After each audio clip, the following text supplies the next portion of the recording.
hackathons like this in different places before, also at the University of Illinois where I was, and actually in Russia where I worked for a little while. Very, very important worldwide. And my own son, who was living in New York City, was an undergraduate there, went to the New York hackathon, probably about 15 years ago or so, and really got noticed, and his team got noticed, and he got all kinds of offers to go on and work for startup companies and so on. So it really, really inspired him to go forward. So I'm just saying there's a lot of opportunity here for you all. So let me just conclude by saying, I don't want to keep you from your event here, but just to say, I know how important and exciting this is, and I plan to, as the president, to be pushing and investing and trying to grow activities like this, and then try to connect them to hubs of innovation and incubators so that we can grow the economy of the state of Wyoming. And I'm already having conversations. In fact, I literally just came from the governor's office where I talked exactly about these kind of things and the importance of this to the state. And I know that they really understand this. So Governor Gordon is really very strongly backing this development for the new economy of the state. So I also want to thank the organizers who put enormous amount of energy into running this program, and then actually getting it going, and then building it further. And I'm planning to be helping them going forward. I want to thank you all who are out there as competitors. This should be a lot of fun. Give it all you've got. And if you win, that is fantastic. And if you don't, you really learned something and you're ready to go on to the next stage or to come back. So good luck to all of you. And I'm going to be looking to see what comes out, and very excited to see the results. So let me just turn it back to you. Thanks a lot. Yeah, thank you very much, President. Really appreciate the time that you've dedicated to this event. It's pretty exciting, and it really, honestly, it means a lot. I've been around this deal from the get-go, and it's heartening to see this kind of support. It really is, and it shows that we're not done in Wyoming, not by a long shot. And so when we're talking about not by a long shot and what that actually means as far as not being done, that means we've got a long ways to go. We've got a lot of stuff to fix, especially when it comes to the legal end of things. Thankfully, we've got a pretty good hand that's here for the state of Wyoming, that came back to the state of Wyoming to help out her home state and her alma mater. And that's Miss Caitlin Long. And I met Caitlin a couple of years ago, and she's really the brains behind this deal. I just run a sales job. That's pretty much it. But Caitlin is really the genius behind this whole movement. And it's been fantastic to work with you, and it's been honestly an honor. So really appreciate your time. Thanks for doing this, Caitlin. And to you, lady. All right, thank you, Mr. Executive MC. Handing it off to the chairman. We're not sure what those titles really mean, but thank you. Welcome, everybody. WyoHackathon has been a labor of love. This is a nonprofit event, and it's done that way so that we can maximize the profits that are the amount of money that's paid out in bounties to developers. You have heard me say many times again, and I'll reiterate it again tonight, that the developers are the most important people in this industry. Those of us who are not developers, who are mere mortals, are here to help figure out a way to open the path for you, to create a legal system that's so that your technology is backwards compatible with it and the lawyers don't screw things up for you, and also to work on some of the other obstacles that are in your way and bring you together. I have to thank the previous title sponsors of this event. It was Joe Lubin's idea in 2018 to put a hackathon together. There had never been one in Wyoming before. And it was designed to thank the state of Wyoming for sticking its neck out and passing the first 5 blockchain bills, which seems so long ago. And then last year, Kraken came in with a boom. And now it's pretty clear why they came in with a boom to sponsor it last year. And then this year, we've got a different group of sponsors, and we're about to hear a keynote from a major sponsor who stepped up, and he's been around this industry for years. And I had an opportunity to talk to him last night for the first time. We'd never really had a conversation, but last night, there were a lot of us who got together, let's put it that way, and celebrated that we could actually get together in Wyoming. I know many of you many of you had asked me, could you come to Laramie? And unfortunately, given where we are with the university's social distancing requirements, we couldn't promise that you could get together. But there were folks getting together on their own, those who came here. Next year, we hope for everybody to be able to get together again. But I want to reiterate, thank you to the sponsors who make this possible. This is a nonprofit event, as I mentioned already. But the university is the one that makes it possible by donating its facilities and making it such that we don't have to pay away the dollars for the facilities that are typically there for large hackathons. I remember one of the big Ethereum hackathons paid out about $200,000 in prize money last year, and so did we at WyoHackathon, very, very much punching above our weight class. We are also now up to about 2.5 times the amount of participants this year as last year. Now, of course, it's apples and oranges because it's all virtual this year, but it's really attracted a lot more people, and not all in the developer side. We added a couple of other events, including this year a law conference for lawyers, which we'd never done before, and there were about 310 people registered for the law conference today, which I understand went very well. And that gave lawyers continuing legal education so they can get up to speed on what these laws are in Wyoming. I must say, this is a chance to gloat a little bit. There were a lot of snobby New York lawyers who kind of thought, that's cute, right? Let Wyoming go off and do something interesting, and nobody paid attention. Well, a lot of people suddenly paid attention as of Kraken's announcement last week. And we had a spike, almost a 50% spike in LawCon registrants after the Kraken announcement was made. Let me close by saying there's really fun stuff happening here for Wyoming, and it was just fun to watch Tim Draper's eyes get big when he realized how business friendly Wyoming is today. If you haven't seen that, make sure you go back and watch his keynote, because after you're done hacking with the developer competition, you'll want to see how he literally became aware as step by step when we were talking about there's no income tax. Oh, but there's a corporate tax here, right? No, there's not a corporate tax either. Wow. It's just the eyes got big. And I think a lot of you, as you dig in, will see the same thing is true about my beloved native state. So now it's time for us to hear from our first keynote speaker, Brock Pierce, who is also, I don't know if you've been to Wyoming before, but you've certainly spent a lot more time in this trip. And I see, I was going to say, it looked like the Bucking Horse t-shirt, but you've got the lightning t-shirt. And I do hope that you explain to us the lightning bolt, because I know there are interesting stories behind the lightning bolt. So without further ado, let me hand it over to Brock for our keynote tonight. Thank you.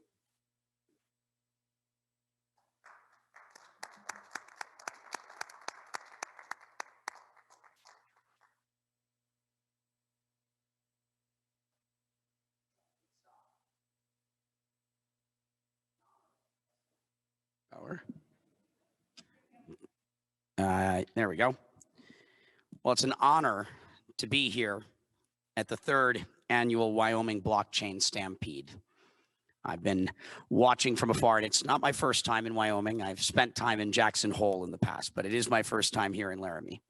I'd like to first of all thank the director of the Blockchain Center for Excellence, Stephen Lupian, Craig Russo, and Teddy Freeman, the University Foundation, and the deans for hosting and partnering to work together.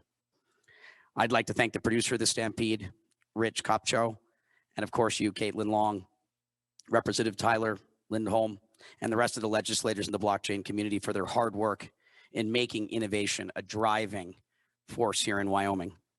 I'd also like to thank Charles Hodgkinson for leading the way and making the first donation to the center. Honored to follow in his footstep and join the steering committee of the center and continue to provide support.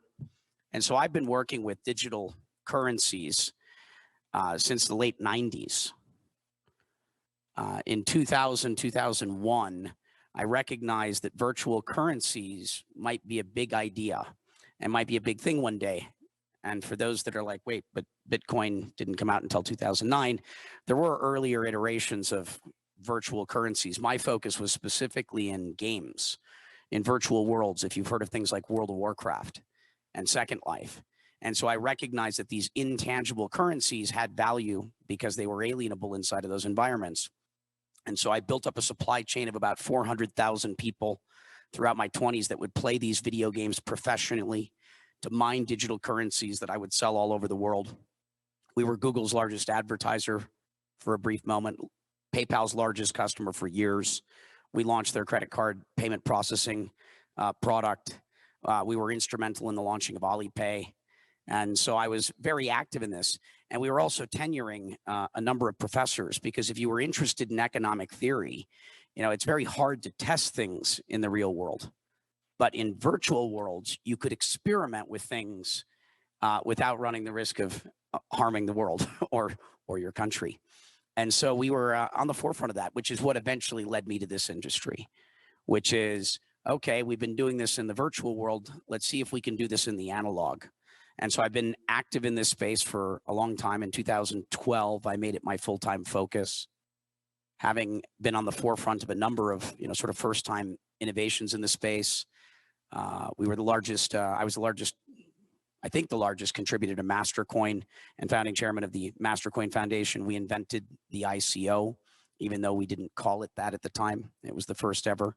In the summer or spring of 2013, I co-founded Blockchain Capital, the first venture fund in the space that's funded many of the companies that you know of today. Started Tether, created the stable coin, digitized the US dollar. That system is doing about $10 trillion a year right now. Started the first ever crypto bank back in Puerto Rico in 2014. I have a background in crowdfunding, and having done the ICO, at Blockchain Capital, we invented the security token and created the first ever security token called BCAP, and done a lot of other things, not necessarily worth covering. I've been around and done a lot, and that is a very summarized version. Let's just say I work tirelessly. And so I think it's worth just explaining why I'm here. I am so impressed by what you've done, what this state has done in terms of being on the forefront of innovation. Wyoming is leading the nation. Like, most people would never have expected that this state would be leading California and New York and showing us the way. And it's not just in terms of what you're doing in legislating technology. I'm so blown away with how you operate as a government. Civil servants, political parties being able to work together and pass legislation unanimously. Like, this is what we need to shine a light on at a time where this country is so divided. It is so incredible to see what it is that you're doing here. And I'm so honored to be able to participate and to support. I've been trying to help from afar the last couple of years. I live in Puerto Rico, and I've been attempting to do some of the same work that you're doing here. And, you know, I'm committed, I think, for the next 2 years to supporting this program. And obviously, hackathons and the youth are the future. And so as much as this is a virtual hackathon, I am excited by the fact that there's a month. Hopefully, we do get a more polished product out of it. And I'll definitely be back again next year, hopefully, when we're all able to gather in person. A couple of other points that I think are worth noting. You know, we have a lot of problems in the world right now. You know, we have 21st century problems, largely created by the last century, but we've got 21st century problems. The good news is we have 21st century solutions. And with legislation and creating a safe environment for innovation to flourish, I think that we'll see some of those things happen and come out of Wyoming. You know, innovation is the answer to our problems. So you take a look at things like coal, and I love your from coal to coding line. But as we look at energy and this state that depends so much on it, there are technologies like carbon capture technology that will allow those coal plants to continue to operate, and making sure that we utilize that infrastructure for the maximum life that makes sense, while at the same time protecting and preserving the environment. The same things I've been seeing around agriculture and ranching here, and the things that are being done by Beef Chain, and how we can support these family farms and help them capture more market share and more revenue for the high quality products they're producing. Technology is, and innovation is, the answer to our problems. And to the extent that I can be helpful, I will be here as often as you need me. And so I look forward to the hackathon, look forward to the results, and good luck to everyone participating. And I look forward to joining you again next year. Thank you so much. God bless. Mr. Pierce, really appreciate you being here and participating. It's a big deal for those of us in the space that, you know, we've watched you from afar for a while. So now you're in Wyoming. I'm digging it. Hopefully, you know, permanent residence. We'll have to think about it. Oh yeah, I forgot to explain the lightning. Yeah. I'm sorry, Caitlin. So my name in Hebrew, Brock, means thunder and lightning. I was also adopted by and had a naming ceremony with the Lakota, the indigenous people of Standing Rock. And they gave me the name Wakia, which also means thunder and lightning. And, you know, I'm part of the artistic community and I support a lot of art projects. And the tribe that I'm a part of that's been supporting a lot of artistic creative expression in the world since 2008 is called Red Lightning. And we just changed that to Rainbow Lightning. And so, and then my principal lawyer, his name is Lightning as well. So lightning is just something that happens, and it wasn't, it's become the logo for a bunch of the things that I'm working on these days, but not by choice. I had a deadline that passed, and some of the people that work with me said, oh, Brock, we want to redo some branding here. I'm like, no, we're out of time. Train's left the station. We're going with what we got. And they're like, but I said, we're going with what we have.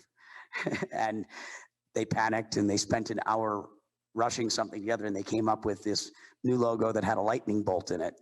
And which is interesting because I'm not even sure these people knew all of what I just told you.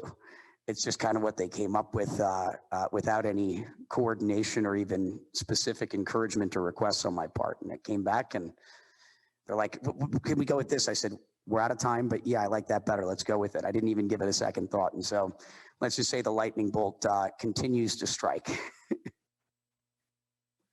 That's great. Thank you very much, Mr. Pierce.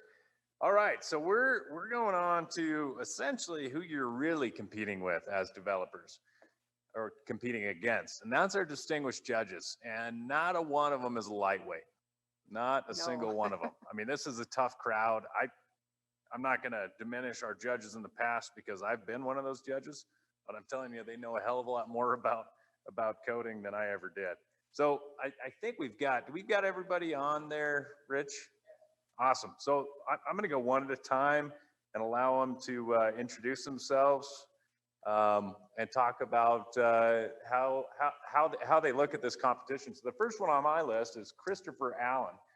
Now, Christopher Allen's been a participant in Wyoming's laws for the last several years, and has ensured that there's a couple times where we about screwed it up. And so Mr. Allen saved us quite a bit of time by correcting some of our mistakes. So with that, we'll go to Mr. Christopher Allen. We got him? We don't got him. He's not on. Well, we're not going to Christopher Allen. Do you want to talk about him? I can introduce him. Yeah. I think most developers know who he is. He's a pretty famous guy. He's probably best known for his work on standards. He helped create, he's a co-creator of the TLS standard on which most internet traffic travels today. And he did that quite a while ago, but since he's been involved with W3C and a couple of other standards organizations, including Blockchain Commons. And I know he has internship opportunities available with Blockchain Commons, by the way. So for the developers who are looking to work with a legend in cryptography, look into that. And he is also, full disclosure, an advisor to Avanti. And we are about to hear from Brian Bishop, who is the CTO of Avanti. And of course, Avanti is the company that I'm starting. So both Christopher and Brian are associated with our technology team. Do we have Brian on board? We got Brian. Hey everyone, my name is Brian Bishop. I'm CTO at Avanti. Avanti is a Wyoming-based startup applying to become a bank. We're nearing the end of our charter process. And I'm really looking forward to WyoHackathon this year. I'm one of the judges. As a developer, I know the potential that Bitcoin has, and there's no better place to explore that potential than Wyoming. I'm really looking forward to what submissions are made, what you guys come up with to respond to the challenges. And yeah, I'm just really looking forward to it. I want to make sure that I'm available throughout the next month for anyone who has questions or needs pointers to go in the right direction. Happy to help out. Yeah, thanks for having me. Yeah, really appreciate it, Brian. All right, guys. Can I interrupt one quick thing? He didn't sing his praises enough. I guess what people never quite do when they're introducing themselves. Brian was the lead blockchain engineer at LedgerX, which was the first CFTC regulated Bitcoin derivatives exchange. So he built one of the first secure custody platforms for Bitcoin, which was indeed secure while he was in charge of it.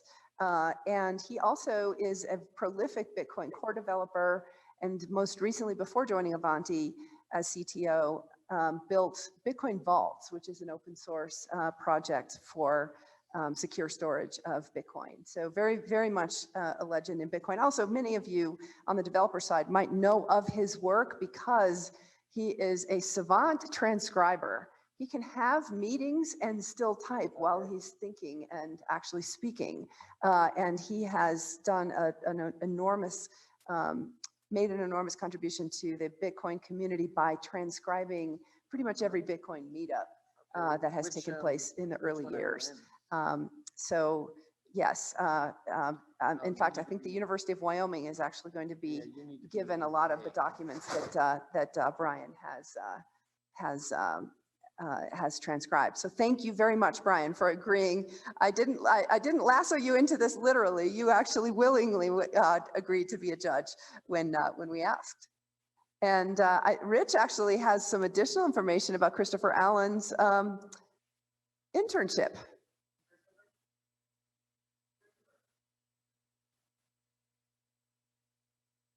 Oh, maybe not.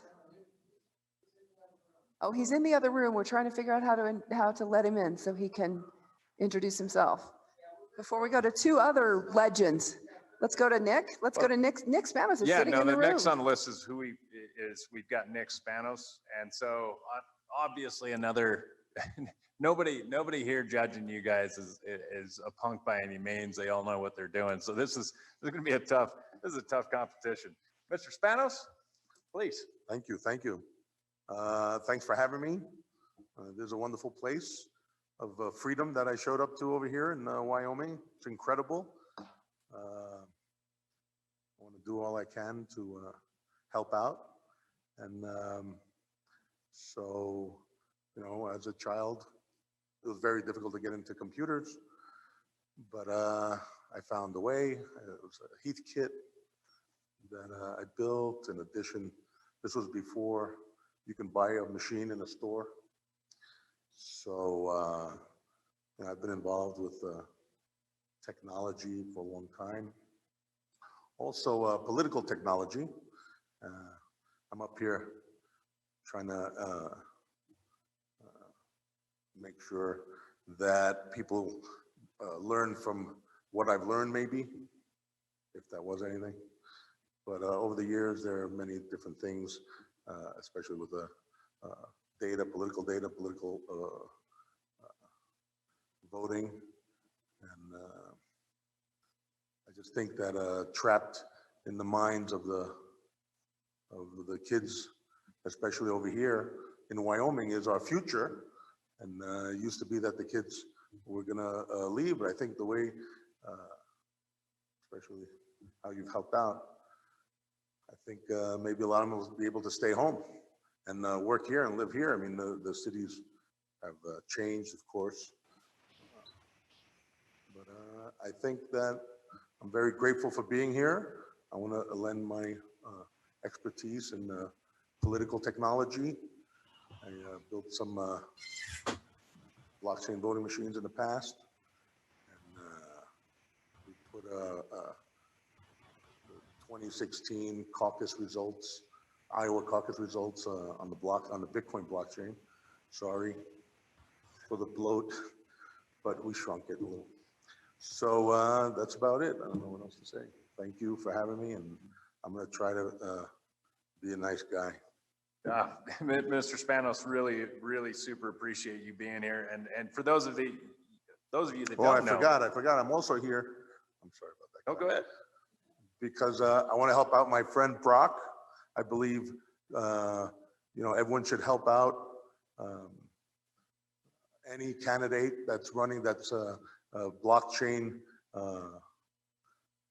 mentally nimble in blockchain and can complete things in business and dual types of things in this ecosystem and beyond.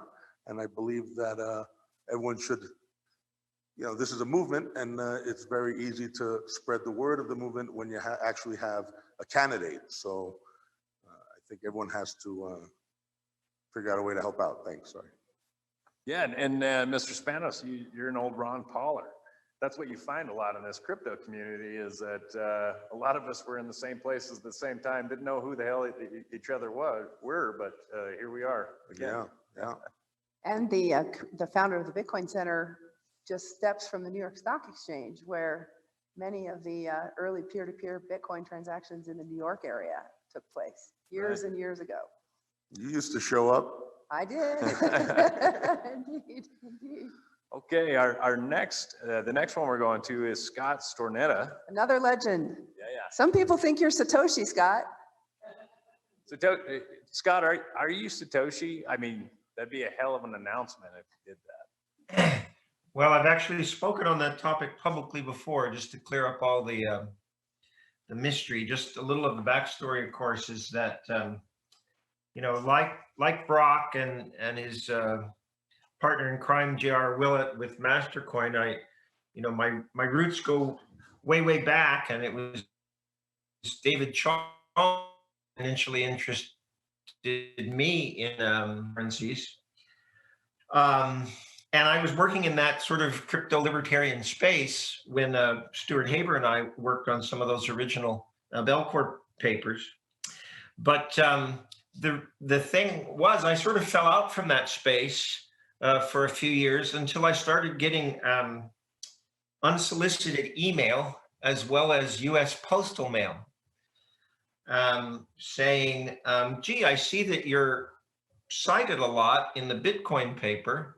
I also Googled you and see that you used to live in Japan and that you're fluent in Japanese. And so I was just wondering if, again, the statement I've made before publicly, I don't know any way to state it more clearly than this. Watashi wa Satoshi Nakamoto de wa arimasen. Demo Satoshi dattara sore o kokaku suru to omoimasu ka? I don't know how to say it any more plainly than that. I love it. I guess the attraction for me, the legitimizing factor that initially got me interested in coming out was Caitlin, because she really is the legitimizer of a lot of things, and someone that I want to support because of the initiatives that she's taken on the legal framework front. But after I looked into the content of the conference, it was clear that this was something substantive that went well beyond Caitlin. And so I'm very grateful for the chance to be part of this. It's funny that the person that introduced us introduced the judges as the people that you're competing against. And I think I understand the sentiment of what he was communicating, but let me just be clear that we are pulling for all of you. We need all of you. And having done a number of startups previously and now working as a partner at a blockchain-focused venture capital firm, I am begging you to succeed. And the best way I'm going to be encouraging you to succeed is, if you notice, at the end of this competition, I'm going to be giving a second keynote called Why Most Startups Fail. And who could think of a more encouraging topic than that? But again, I gave the talk with all good intent. I want to make sure I get your attention with that title, because I want to help you understand what you're up against and what it's going to take to succeed. So I hope you'll view why most startups fail as really my way of trying to explain all the different ways you can fail and how to avoid them. My last word of advice: if you want to get on my side in the competition, I will publicly tell you how to do it. Okay. And that is, I cannot remember the name of the venture capitalist who said it, but it was one of those legendary people from the 90s. And he said, most startups will gladly tell me how they plan to get from A to Z. What I need is for you to tell me how you're going to get from A to B. So if you could just keep that in mind, I can tell you that will give you a leg up in my assessments of your work. Good luck, and I look forward to great things from you.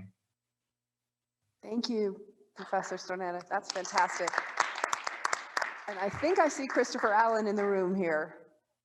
Yeah, I think we got Christopher now. Thank you. So yeah, my name's Christopher Allen, and like Professor Stornetta, I too was inspired by David Chaum in the early days, and Rivest and others. Got in, sort of very early on the ground floor, and so a lot of people say, oh, you have to be there in the beginning. And I don't agree. I think you can be in the beginning now. There's a lot of stuff emerging, a lot of infrastructure that has to be built, a lot of tooling, a lot of, basics that are still being done. And it's not too late for you to have a huge impact on the future of blockchain. And that's kind of what I'm going to be looking for in the competition. I've been an entrepreneur and an investor and other stuff. But what I'm really focused on at Blockchain Commons is the infrastructure and the architecture. In the end, architecture is going to beat all of this. A good architecture, a good design, can last for centuries or can fall down in a few years. So I'm really focused on, the fundamentals, custody, security, safer smart contracts, but also things like, the fundamentals. How do we get regular people to use it? How do I get my mom to use it? And we've got a long ways to go there. So when I'm looking as a judge at these entries, I'm going to be looking at the infrastructure. Like, is there good architecture there? I don't care if all the pieces are there. I'm fine with it, maybe collapsing in your example. But if you're really showing that you're trying to think about architecture, that you're trying to think about the basics, that's something that, I will be voting for. And was mentioned earlier, Blockchain Commons just had a internship program for the summer that ended last week. There was a CoinDesk article on it. It's also in the top of my Twitter feed at Christopher A. So if any of you are students and want to participate in future internship programs, let us know. We've been doing these virtually, people around the world. We've had guest speakers, various joint projects, and some really good work.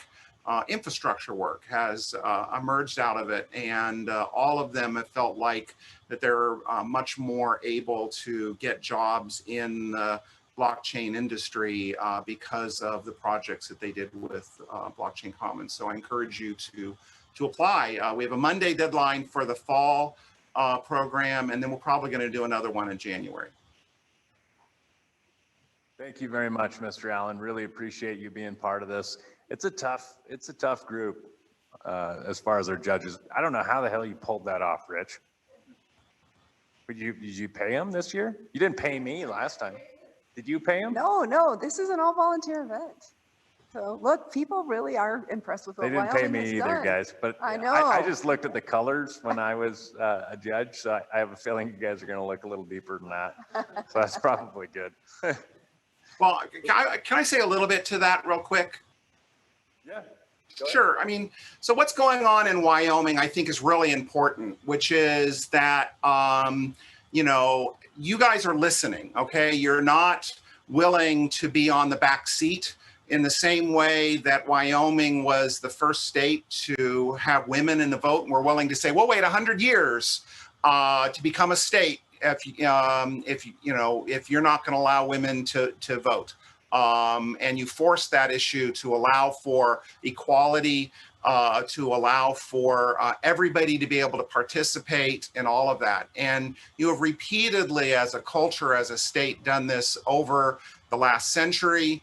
And I think that includes the recent work, led by some of the people behind that table right there, by the blockchain working group, and now a very influential a select committee with a lot of chairmen and heads of various committees in the state to do good work and not just be a follower or whatever, but actually set the agenda, not just for the United States, but for the world.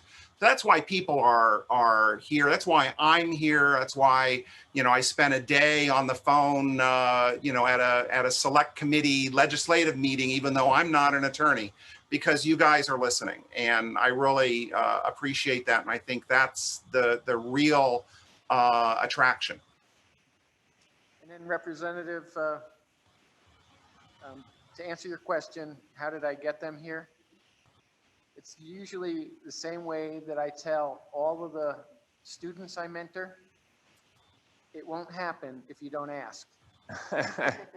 No, it's truly, honestly, a privilege having all of you being a participant in the Wyoming Hackathon, all of you titans in this industry, and really super appreciate your time and dedication to helping this grow.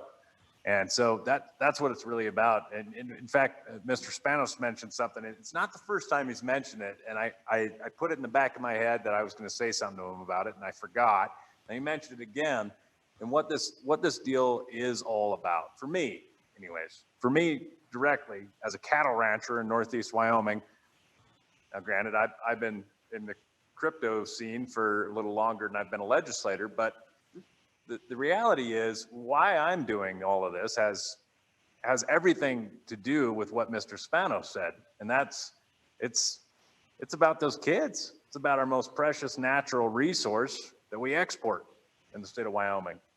And so now we've got an opportunity to stop that export, but to also import, to steal from other states, to steal from other countries, their most precious natural resource. And we can do that under this guise of liberty, of being able to do exactly what you want to do, be who you're going to be, develop what you're going to develop, and live under the flag of being your own person.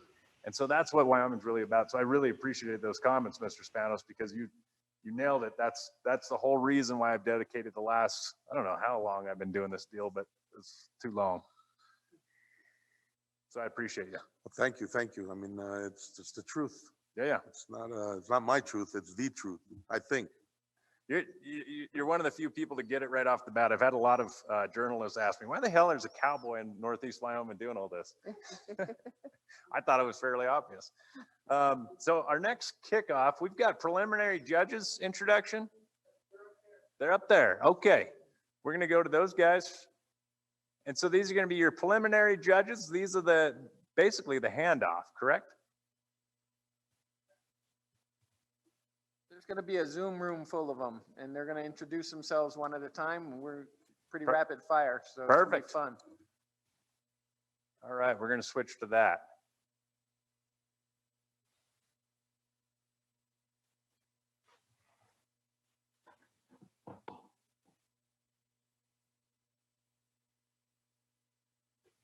Yeah, kick the ball, guys. Whoever would like to start. Rapid fire away. I'll just pick one of you. Philip Schlump, go ahead and start, brother. This is Philip Schlump. I'm a professor of practice here at the University of Wyoming. And my background is I have built a number of companies, including a venture-funded startup. And most recently, I worked before being a professor here at a blockchain company and took them from 6 employees up to about 30, helped them build a remote company. And they are doing successful work with security and blockchain. And that was a lot of fun, and I learned a lot. And then I came here and I've been teaching blockchain. And most recently, my work is in the IOHK funded research lab. And they are working on, my part of what I'm working on is building actual hardware to track the authenticity of products to prevent counterfeiting. And most people don't realize this, but there's currently about, at least according to the Harvard Business Review, $5.4 trillion worth of counterfeit products being sold, and things like, $12 billion of car parts, like fake brake pads. There might be some risk in that, and many, many billions of dollars worth of fake medicine, and building a system on top of blockchain that can prevent that at the hardware level and provide authenticity to the product, so that when you're getting something like a medicine, instead of it having contaminants because it's a fake, like lead and arsenic, that it's the real thing and actually has active ingredients. So who's next? Mike, Sure, how I'll about you? volunteer to go next. Oh. My name's Tommy. Away. My name's Tommy Cooksey. I'm a trainer from Simbachain. I've been teaching blockchain now for about 3 years. I got started teaching for a company called Dragon Chain in Seattle, and I taught for the Blockchain Training Alliance. I'm a Hyperledger developer and an Ethereum developer, certified blockchain architect.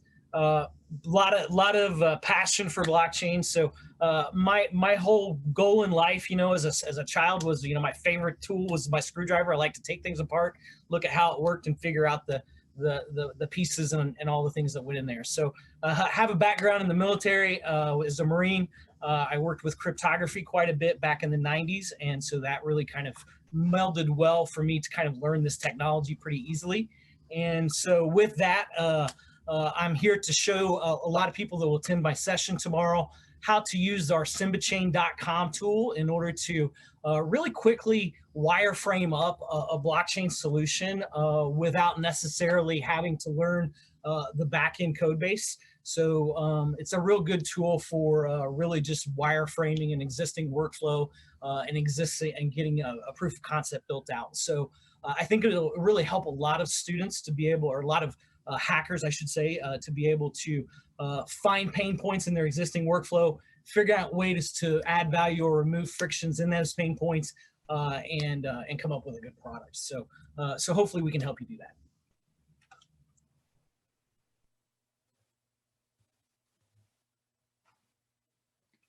Jared Stack. Thanks. Yeah, so my name's Jared Stack. I'm a serial entrepreneur and an angel investor. And I'm not really deep into the blockchain crypto world. I'm just more of a technology guy. But I'm really here because I'm a 5th generation Wyomingite. My current startup is based in Casper, Wyoming, which is right in the middle of the square for your non-Wyoming people. And I am really, really supportive of what Caitlin and Tyler and the state's been doing around blockchain and crypto, mainly because I remember 10 years ago when I would go visit people and I had a technology company based in Wyoming, they'd kind of give me a weird side eye and wouldn't understand what I was doing here. And when I have the same conversations today, they understand it because of how the state's gone all in on what we're trying to do here. So I'm really excited to see what we can see and see what this competition brings. And I appreciate everyone else being here and bringing this along for the state. Thanks. How about you, All right. Yev?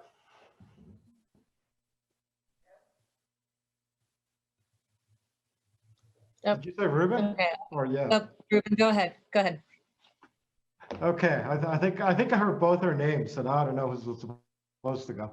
But anyway, I'm Ruben Gamboa. I teach computer science here at the University of Wyoming. I'm currently the head of the department. Before that, I was an entrepreneur, and what I was involved in was time series databases, and we built those in support of the financial industry. And what I want to say is that probably the happiest day of my life was when I visited Wall Street and I saw customers actually using my software, and it was quite the high. So those of you who are starting out, I can't recommend it more. Please solve somebody's problem. I mean, that's what technology is for. Solve somebody's problem. Go out there and do it. You'll love it.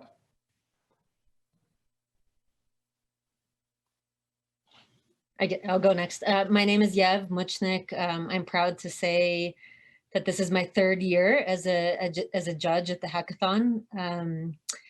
I am not a technologist. I am a techno-optimist attorney, and I'm based in your wonderful, friendly neighbor state of Colorado.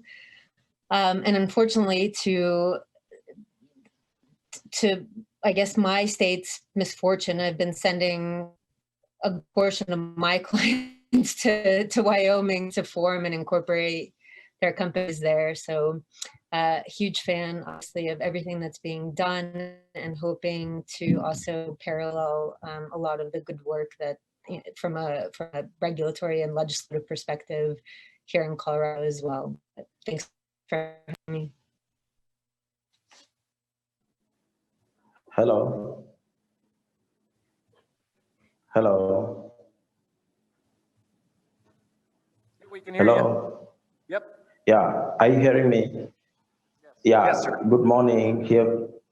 Yeah, good morning here from Nigeria. But already it's about 1:53 a.m. here. And good evening. I want to thank you first for the Wyoming State for this wonderful work you are doing. I also want to thank you for giving me the opportunity to be part of this hackathon. My name is Dr. Sikagabasi Etum. I am a senior lecturer in the University of Uyo, Nigeria. I have about 20 years teaching, research, mentoring, and judging experience within and outside the university. I have published over 80 articles in reputable journals nationally and internationally. My research is focused on resource and environmental economics with foci on poverty and efficiency issues in the context of production and environment. My research have won several awards, grants, and scholarships from the Carnegie Corporation of New York, European Commission, Food and Agriculture Organization, and other organizations.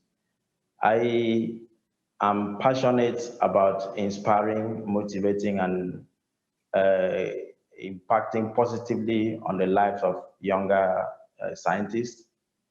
I have volunteered, or I have been involved in a number of community projects. I am currently a mentor in the New York Academy of Science. I am also an advisory mentor in the Queen's Young Leaders Program of the University of Cambridge, United Kingdom. I am also a judge in the Conrad Challenge, the Conrad Foundation in Florida, USA. I have also judged several hackathons. Very recently, I was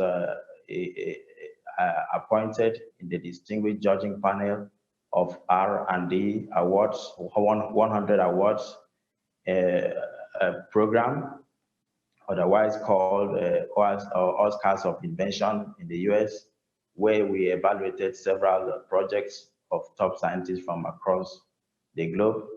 I have also been involved in judging the Steel Coal Hackathon, which finished or which was concluded last month, which was hosted by the University of Tasmania in Australia. I have vast experience in judging hackathons and competitions. That's fantastic. Thank you for joining us, especially in the middle of the night. Thank you. Appreciate that. Mike. Yes. Hello, everyone. It's a pleasure to be here. So, Caitlin, thank you. So my name is Dr. Mike Brofchek. I am the Loy and Edith Harris Assistant Professor of Computer Science here at the University of Wyoming.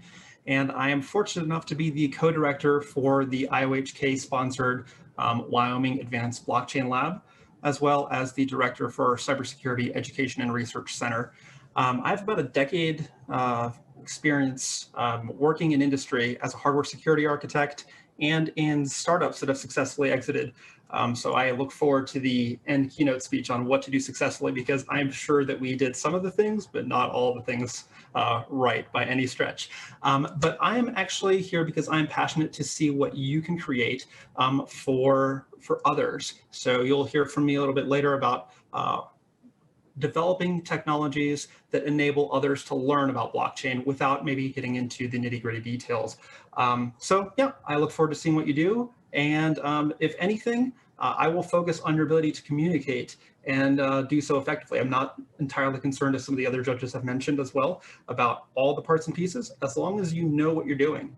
And knowing those first few steps is critical, because without a firm foundation, the rest really doesn't matter. So thanks, and see you throughout the next month.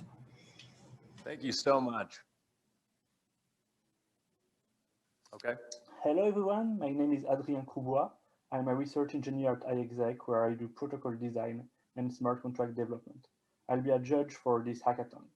I've contributed to many hackathons and won a few prizes, and my main interests are upgradability, meta transaction, interoperability, and scalability of the blockchain. So I think to all the participants, I'd like to say that most of the time the good ideas are the simple idea and the simple design. So focus on building a simple application that will have impact on the ecosystem. Good luck to all hackers, and I'm looking forward to seeing all your contributions. Awesome. Thank you very much, Adrian. And then who is not present is Dr. James Caldwell. And everyone knows who he is, computer science here. And Jonathan Dunsmore, Ed Kepler, Stephen Lupez, and Kurt Wedgwood. So we're happy to have all of them. And Adrian actually met Hadrian at the ETH Denver. And so we wanted a lot more international judges, because we felt like we'd have more international participants. And so it was really nice that he also joined us. I think I see Kurt Wedgwood logged in. Is he? Yeah, I joined the wrong room there, Rich. Oh, are you here? Excellent. Wonderful. Yeah. Thanks, Kurt. And congratulations, I'll just take a minute. Congratulations to year 3, bigger and better. I appreciate President Seidel's support. And even more than that, I think his depth in the data field. So it's been great getting to listen and understand your background. It's been fantastic. As a judge, I want to lean in, maybe with a little bit of mentorship, because with IBM, we have launched some of the largest networks with Tradelands, Food Trust, also helped start quite a few networks. And then we also have a mentorship program through the technology. But for the teams, treat this like a great camping or fishing trip. Grab your ideas, grab great technology, grab your stamina, and enjoy the fact that you're not going to have to sleep on a cot this year. So looking forward to it. Thanks a ton, Kurt. Really appreciate you taking the time.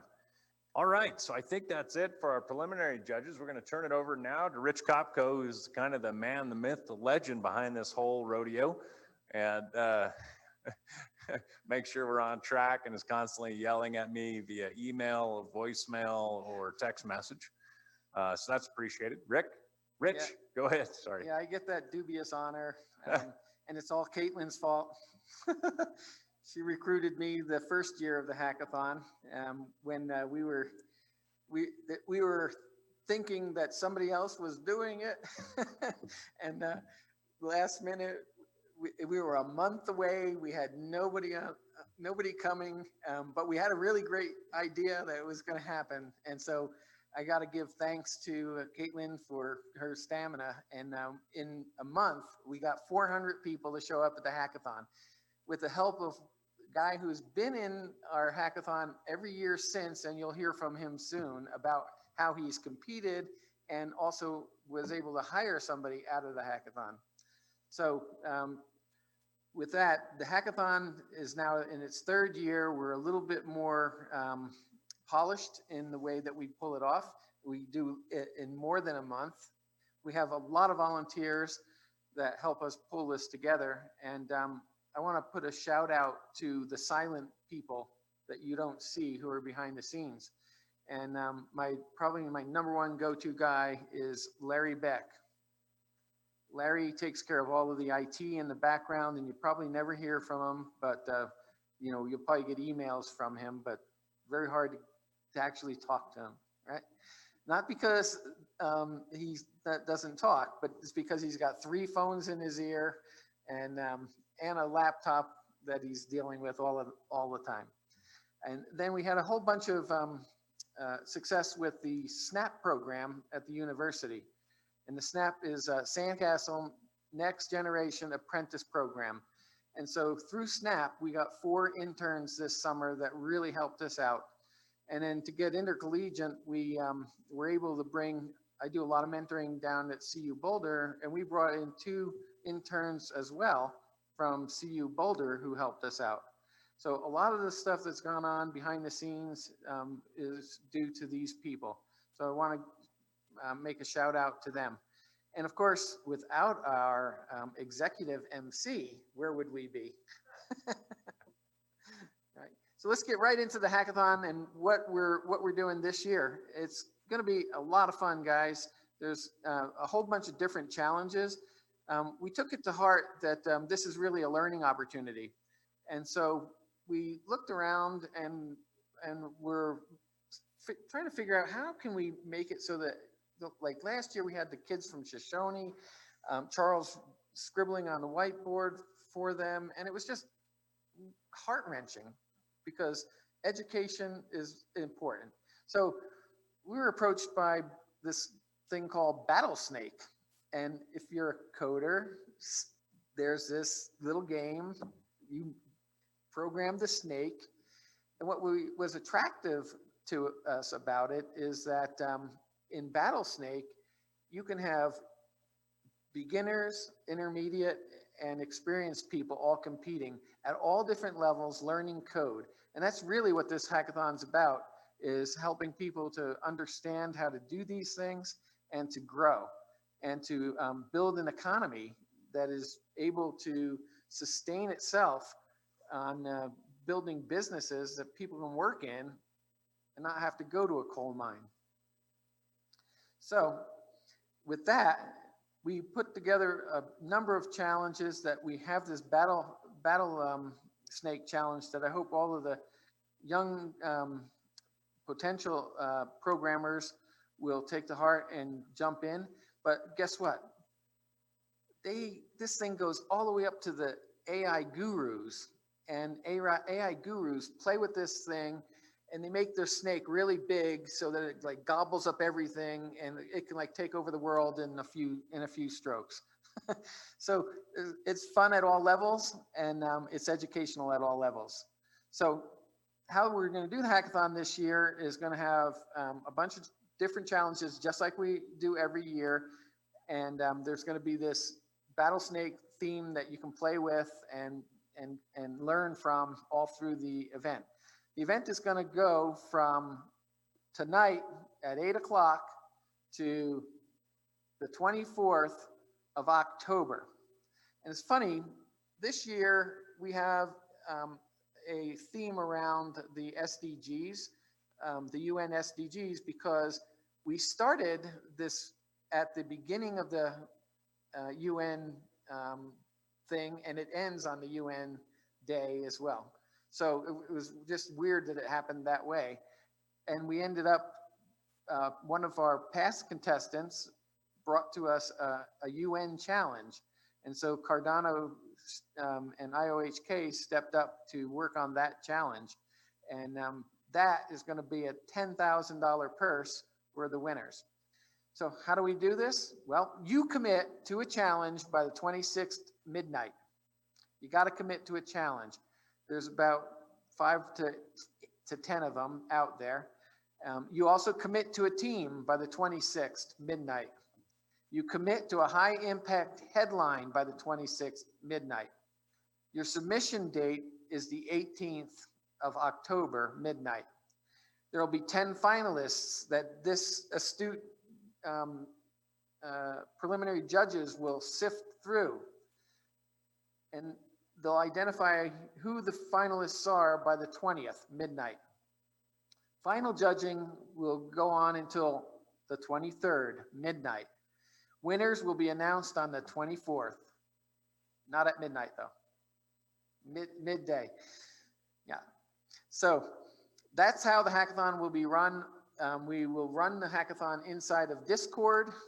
A lot of the developers are very familiar with the Discord platform. Since we're not able to meet in person, we're meeting virtually, and we'll also have some rooms available inside our virtual environment where people can go in and hang out and enjoy each other's company. And we'll actually push the Discord channel into that room, so any of us who like to see what's going on with the hackathon can wander into that room and just watch the Discord running in the background. So it should be fun. And with that, we're ready to rock and roll and go through the challenges. All right. So our first challenge that we're going to go to is Jaron Hines, and he's going to talk about his challenge, story time. Jaron, available. Greetings, WyoHackathon 2020. Jaron Hines here with Elevated Games. Today, I've been given the task of giving a challenge story time. So Wyoming. So we came to Wyoming 2018. I'm gonna deploy some version control here. We'll call it V1 with the vision of not sleeping, selling some name badges, breaking some technology. We came to WyoHackathon V2 2019 with a plan of not sleeping, organizing a challenge around a custom turn-based fighting game, and meeting some gaming peeps. This year, we got a little bit more serious and came to Laramie once again with the plan of not sleeping, which actually I've slept both nights, sharing a couple of stories of inspiration, and to present a proof of concept of ED in Wyoming. And it's not the ED you're thinking of. Winning. Who doesn't like to win? So last year, not only did we organize a challenge, we decided to participate in the Pocket Full of Quarters challenge. We ended up winning it. And since then, we've gone on to sign a licensing deal with the Ultraman Media property, hence the pen and the watch. Submitted 3 patent applications, and we've even started a second entity in Wyoming called Elevated Merchandise LLC. 3 patents, 4,622 minutes spent on Zoom calls. There's a new sheriff in town. So in our challenge in V2, so the WyoHackathon last year, we developed a turn-based fighting game called Wild Wild Wyoming, which we found an individual who kept on beating us. They beat all the engineers, they even beat the game designer. We were so convinced that this person was using AI that I called one of my AI friends and had him log in and track this person to prove that he was actually human and not cheating. This person was Liam Sleen. So Liam has been employed part-time as he was finishing college last year, and now full-time as our game designer. He's been actively involved in designing the game mechanics from the ground up in 2 games, Ultraman AR and Kaiju Combat, which both will be releasing in the next 3 months. So I know it's been a short 3 minutes, but get off the soapbox already. This is our game poster, by the way. Elevated Games, we have the digital rights to Ultraman for the United States release. Ultraman is the 44th biggest media franchise in the world. It's bigger than Star Trek, Sesame Street, and Superman. In less than a year, we built Ultramoji, Shoe Watch, which was a content syndication on Ultraman Day, and now the Ultraman Watch, which is appended to an NFT on a blockchain. Ultraman AR and Kaiju Combat are launching in Q4 and currently our focus. Stop by our virtual booth. We put some effort into this. There's even an Easter egg or Kaiju egg in our world. Here's a URL at the bottom. You can easily go there. Ultras only. It's inscribed on the back of every one of these watches. What does it mean? Well, to me, an ultra is somebody who goes above and beyond, who does something out of the ordinary. So I'll share this quote with you. If you're not willing to risk the usual, you ought to settle for the ordinary. It's by Jim Rohn. This was actually the scene in 1964 of the first appearance of Ultraman. My interpretation is that this. At hackathons, you get the opportunity to take the risk, put yourself out there, and meet some cool folks, some not so cool folks, and take the risk of building something cool. And what's the worst that could happen? You end up building a game that's going to be in front of millions of people. Lastly, I'm going to share, and this has never been shared before today, just a short clip of our upcoming release of Kaiju Combat, and I'll roll that now.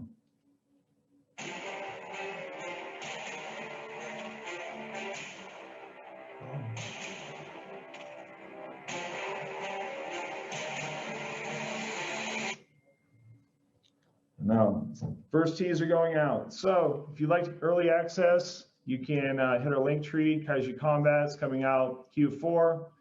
Thanks for listening, and go get them. Thank you, Wyoming. Jaron, thank you very much, and thank you for being here again, man. Really good to see you. Wish you were here in person, but thank you again for sponsoring and being part of the challenges. There's one more thing about that. It wasn't real clear that he actually hired the guy that won. Well, he hired the guy that was beating the absolute dog out of his game last year. Exactly, and now that guy got a job at the hackathon. And I actually kind of hate that because I'm a gamer, except I suck at games. And so that means that the guy that's really good at games is going to make it even harder for me. Right. So there's, so maybe if he listens to this later, maybe they could make like a Tyler version or just match blocks or something. I'd be good with that. All right, our next one is Battlesnake, and that'll be Noah Warder. I think we got Noah on there. There he is. Hey, Noah. Hi, everybody. Can you hear me okay? Yep. All right. Well, thanks for having me. Really excited to be part of WyoHacking the Hackathon and everything that's happening in Wyoming. And I'll just sort of get straight into it. So Battlesnake, we're not as exciting as what you just saw, but still pretty exciting. We are a multiplayer programming competition. And so if any of you had the old Nokia phone back in the day and played Snake, where you had to eat your food and try and not run into the wall and get as long as you can, what we've done is we've created a multiplayer AI game out of Snake. And so developers from across the world, across the country, program their AI to compete against other developers and against other teams all over the place. And so what we've done here is we've partnered with WyoHack. We've set up 3 different divisions for people to sort of compete in, depending on where they are in their career as a developer. So if you're a student, we got a division for you. If you're a junior developer, just starting out, maybe a 4th-year university student, we've got a division for you called our rookie division. And then we've got our veteran division. And so these are the people, you know, you've been programming for 5, 10, 15 years. Maybe you've done a Battlesnake competition before, and you want to go in there. And that's sort of where the real competition, where you'll see the machine learning, the really advanced AI snakes competing for that grand prize. So it's a lot of fun. It's really easy to get started. We make it simple. All you have to do is kind of go to our website, play.battlesnake.com, and sign up, get rolling. We have getting started guides. We've got tutorials. We've got starter code that you can fork over from GitHub and just get rolling right in Replit. And it's a fun game to sort of learn new technologies and experiment with new ideas. So if you're interested in AI, ML, if you want to experiment with a new programming language, if you want to figure out how to deploy to AWS or Heroku or DigitalOcean or Azure, whatever you're sort of interested in learning or interested in experimenting in, you can use Battlesnake for that. A lot of people like to use it as the way to experiment, but a lot of people also use it just to have a lot of fun and experiment and compete against developers, sort of, as I was saying, across North America, across the world. So we really hope to see some developers sort of bringing their A game, developing their AI, their ML, or even, you know, if you just want to do something really simple like an if-then statement or min-max, you can do that as well. So can't wait to see what people are doing. Can't wait to see how people climb up the leaderboards. But again, go to play.battlesnake.com/competition/WyoHack, and that'll take you to the competition. You can register for Battlesnake. You can start building your Battlesnake and start competing and see if you can climb to the top of the leaderboard. And if you're first place at the end of the hackathon, you're going to get yourself a nice, sweet prize. Awesome. Thank you so much, Noah. Really appreciate that. And looking forward to, do you think I got a chance at that? Can I compete? Rich, can I compete in this? I could be a hacker. All right. I suck at games. I really do. Yeah. What about pre-beginners? I've got a gaming rig at home. I do. I'm rocking a 1070. Yeah. All right, we're going on next one, and this is sponsored by Cardano, and our speakers are names that one name that I guarantee will mess up: Dimitro and Simon. Do we have both of you guys? Perfect. Hello, I'm Simon Thompson from WyoHK, and I lead the Marlow team in WyoHK. And I'm here to present the Cardano challenge for the Wyoming Hackathon. Okay, Cardano is WyoHK's blockchain, and on that we have a platform called Plutus on which to run general purpose smart contracts. But using Plutus, building on top of Plutus, we built a language called Marlow, which allows you to write financial contracts in a domain-specific language. So we designed that so the language is closer to the language of the financial contract specialist rather than the language of the blockchain. So what we have is our implementation of Marlow, and how that works at the moment, we don't have Marlow implemented on the Cardano blockchain, but what we do have is the Marlow Playground, which is a browser-based environment where you can build Marlow contracts in a number of different ways, which I'll come on to a bit later on. You can simulate those contracts, and you can analyze them to see that they behave safely in all possible executions. So that environment is there, and what we've done to validate what we've been building is to look at what's called the Actus standard for financial contracts.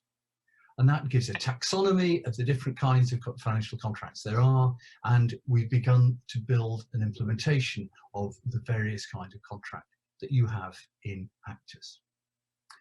And the challenge for the hackathon is to enhance that experience. You could already build financial contracts, certain kinds of financial contracts in Actus. What we're hoping that you will do, the challenge you'll rise to, is to take that to the next level. Perhaps by implementing more of the Actus financial instruments in Marlow. And that could be done by writing those contracts by hand, or building, as we have done, a generator that takes the terms of the contract and generates various forms of contract from that. You could start to use JavaScript to describe those contracts. We've got an experimental JavaScript embedding of our DSL, Marlow. You could take a look at how JavaScript can be used to describe financial contracts. You could do some visualization. You could say, build some sort of visualization of the flow of information, the flow of cash, the flow of assets through a particular contract. You could build a mock-up of a standalone app, which would allow people to deal with their actors contracts implemented in Marlowe. You could, if you're more theoretically inclined, take a look and see, could you prove properties using state-of-the-art theorem proving or proof assistant tools to prove properties of the actors contracts? Or any other idea you have for doing something exciting, engaging with Actus financial contracts in Marlowe. Okay, so that's a challenge. The prize is a $5,000 prize. Where can you find out more about these things, Marlowe, Actus, and so on? If you go to the developer conference on Saturday morning, there'll be a number of presentations. There's a walkthrough of the Marlowe playground showing you all the features of that. There's a presentation by somebody from the Actus Financial Foundation who will present Actus, and then another colleague will present how Actus is currently implemented in Marlowe. So that gives you comprehensive coverage of these things. There's also a general introduction to contracts on Cardano. So all those things are available. You can see those in the at the DevCon stream on Saturday morning, but you can also see the recordings of those if you weren't able to catch the stream itself. There's a document that explains in quite a lot of detail what the challenge is about, particularly about the background in Actus, and that document has links to take you to the Marlowe playground, to take you to the tutorial in there, and to take you to some other resources that will help you get started with the challenge. So that's it, and good luck. All right, thank you very much from Cardano and WyoHK for sponsoring. I think that's a pretty sweet prize. I don't know, is that 5,000? Rich left. I don't know if that 5,000 is in ADA or not. Hopefully it is. All right, our next one is we're going to go to Mike Borazek, and that's the WYCS challenge. Mike, are you on? I am here. Hey, Mike. All right, so I'm guessing you can all hear me. Thank you again for having me. So the YCS challenge is actually a co-sponsored challenge between the Office of the President, so thank you, President Seidel, the Cybersecurity Education and Research Center, as well as the Science, Engineering, and Education Development Lab out of the College of Education. What we're looking for is, we have two different challenges that are interrelated. Both deal with the creation of a NetLogo model. So NetLogo is a multi-agent simulator where you basically define the rules of independent agents, and when they're connected to each other, they end up having these properties that you can visualize, monitor, and assess. Now, we don't want you to just create any models. We want you to create models that deal with clearly what we're talking about here, blockchain-related technology. So the very first model that we're looking for is really geared towards those that might just be getting started with blockchain, that are maybe or with multi-agent simulators. And what we're looking for is your ability to visualize and demonstrate basic decision-making strategies that we see in blockchain. So majority voting functions, consensus functions, maybe if you want to get super fancy, the fist to 5 consensus model. But that's really what we want to see in our very first model. The second model is pretty in-depth. So what we actually are looking for is for you to create a multi-agent simulator that simulates what a blockchain is. So you should be able to demonstrate for a novice, basically, what the fundamental properties and characteristics and behaviors of a blockchain are. We expect that the entries are going to allow you to add, remove, even hijack nodes, observe nodes as transactions are coming onto the blockchain. And maybe your advanced model allows you to change your proof mechanism. Now, we'd expect that's pretty complex, so don't think that that's necessarily in scope.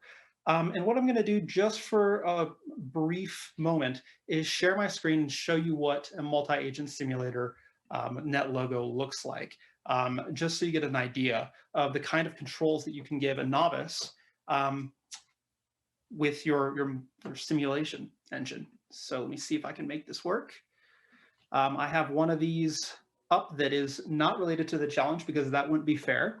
And so what we have here is a random environment with some agents, and I am going to just have it go. And you should ask yourself, okay, how much programming you had to go behind the scenes to control this set of agents? What are these red agents doing? How many controls do I have to manipulate my agents? This is actually a model that we use with students throughout, well, kindergarten all the way through college, actually, that shows the properties of systems that have emergent behavior.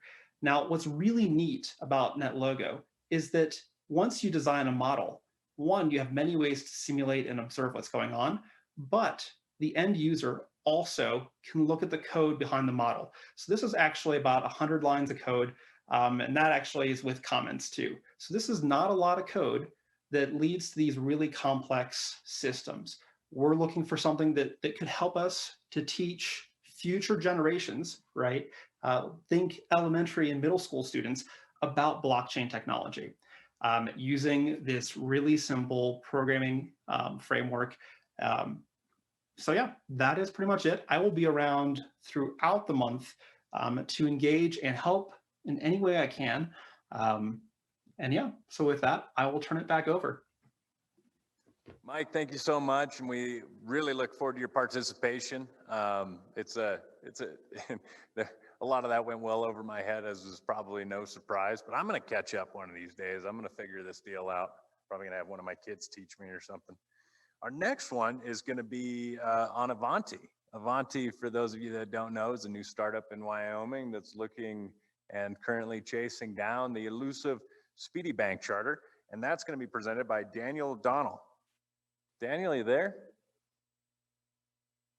Okay. Hi everyone, Daniel O'Donnell from Avanti here to introduce the Best of Wyoming Challenge, which we're happy to say that we'll be supporting alongside our CEO, Caitlin Long, this year. So to dive right in, similar to the Best of Wyoming Challenge from last year, the goal for this year's challenge is to propose the best new and executable idea that uses blockchain to benefit Wyoming and Wyomingites in particular.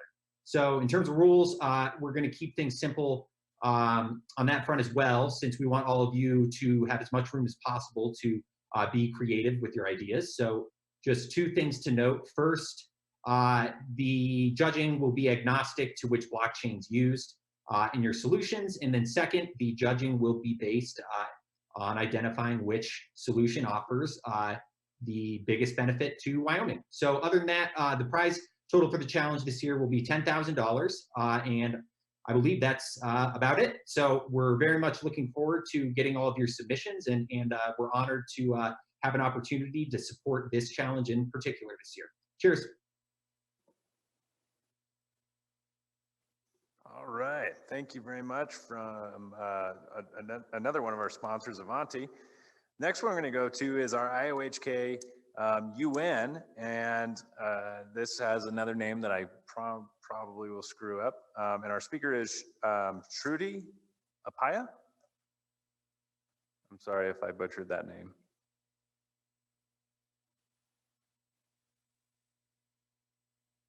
Okay.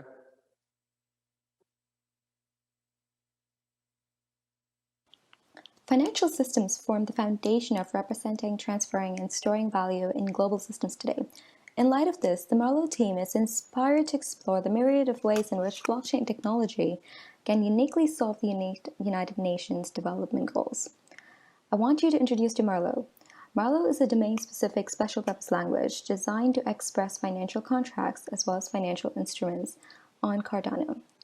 The Marlowe Playground provides a means for developers to not only just write smart contracts and financial instruments, but to also perform preliminary iterative design and use it to test as well as formally verify these smart contracts. So these capabilities, paired with a purpose-built domain-specific language, ensures that contracts are straightforward to build and financial instruments are also be able to be secure, verifiable, as well as rigorously tested before you deploy them on the chain. With that in mind, let's explore some of the areas where blockchain technology will be applied for the environment and to create social good.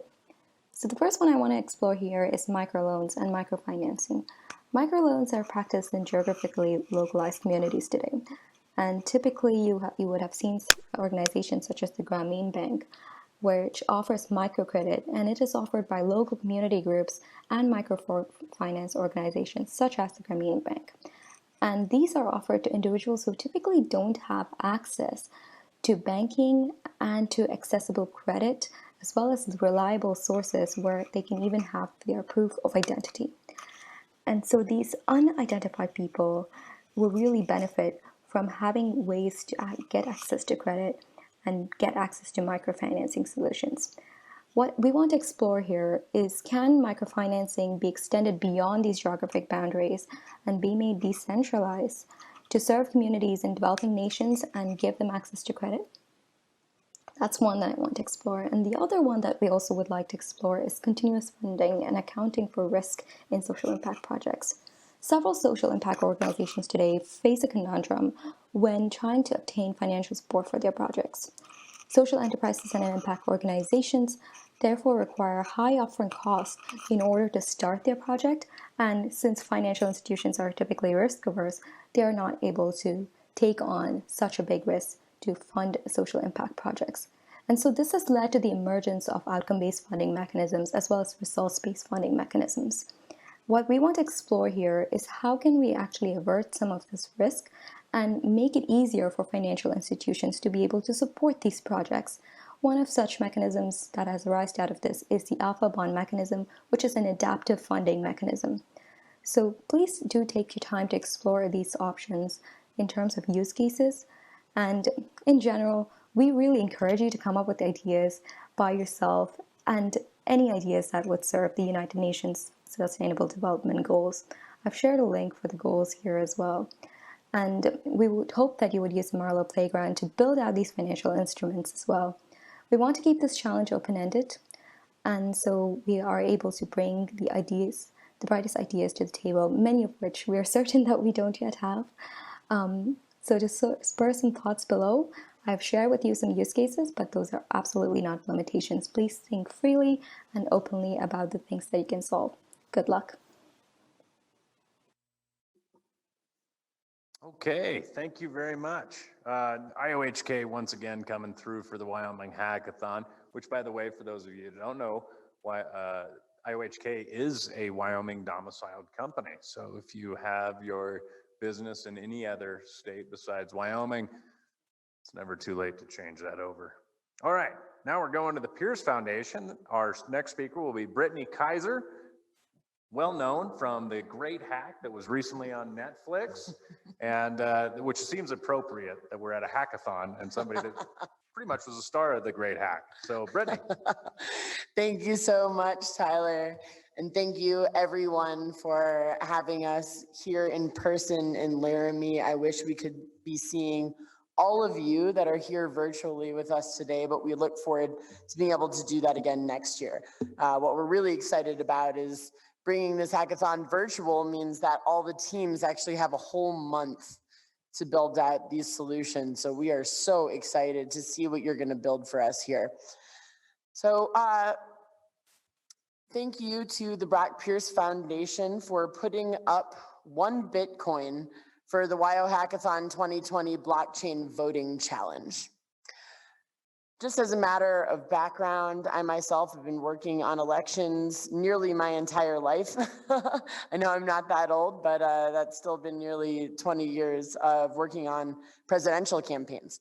I'm now currently on my 7th US presidential campaign, and I've worked on about 20 presidential and prime ministerial elections all around the world. And what I have found is that when it gets down to voting, whether you are voting absentee or in person at ballot boxes, that the results of voting are always challenged. And it's very difficult not only to make sure that every single vote counts, which is one of the underpinnings of democracy, but to also make sure that voting has not been tampered with, whether you're using paper or whether you're using digital solutions. So I'm calling to teams that are participating in this year's WyoHackathon to please help us upgrade our democracy to America 2.0. This year's November election in the United States is set to be the most complex landscape voters have ever experienced. For the first time, most voters will be opting to use absentee mail-in ballots, something that they've likely never done before, even if they have voted their entire lives in every election. Yet somehow in 2020, our democracy is still reliant on paper to determine who's going to lead our country, despite 5 states already having had successful pilot projects in blockchain voting for absentee ballots. So we want to see something different for 2021, 2022, and onwards into our digital future. The Brock Pierce Foundation has a prize of 1 Bitcoin for the WyoHackathon team that can build the best solution for a blockchain voting app that incorporates voter identification and ballot tabulation. Special consideration will be made for tailored solutions that can be used in Wyoming elections, specifically with the view to make Wyoming the next state to have a blockchain voting pilot that shows the rest of the country what innovation can do to support democracy. So really looking forward to seeing all of the challenges that you present. I really encourage teams to get involved in this essential and important challenge, and good luck. All right, thank you very much, Brittany. Now, I mean, it's kind of a wild little deal. I mean, think about that. A month from now, Bitcoin could be at 100K. That's a pretty great prize. That's a good launch pad for your business. Really appreciate that. And so our next one that we're going to be going on to is the Best of Wyoming. And that's specifically, I think we've got, do we have a recording on that? Perfect. So I did speak with Steve Lupian, who is supposed to be presenting on this, and he said, no, I'm fine. I don't need to present this because they recorded it. So he's clearly thinking of something else. So because nobody else is here, I'm guessing I don't see Rich anywhere. What we're going to do, guys, is for those of you in the Wyoming Hackathon, please check out the website as far as the Best of Wyoming competition. And then we'll also have kind of a rundown on that tomorrow morning, first thing when we kick off. Tomorrow morning, we're going to be getting going right around, I'm getting my agenda out, sorry. We're going to be starting at 8 o'clock in the morning with Dean Sprott. So please hop on then and check that out. But right before we start that, we'll be having the Best of Wyoming competition announced at that time, but it is already posted on the website, so you can check it out there also. Lots of great prizes, lots of big money up for grabs, but lots of solutions too. And that's what this is really about. Especially that election one. Think about that one, guys, considering we're going into a presidential election and everybody's all pumped about mail-in votes. It's 2020 and we're pumped about mailing our ballots. So different aspirations, I guess. But anyways, really appreciate everybody. 3rd annual Wyoming Hackathon. Go get them, guys. We'll talk to you later.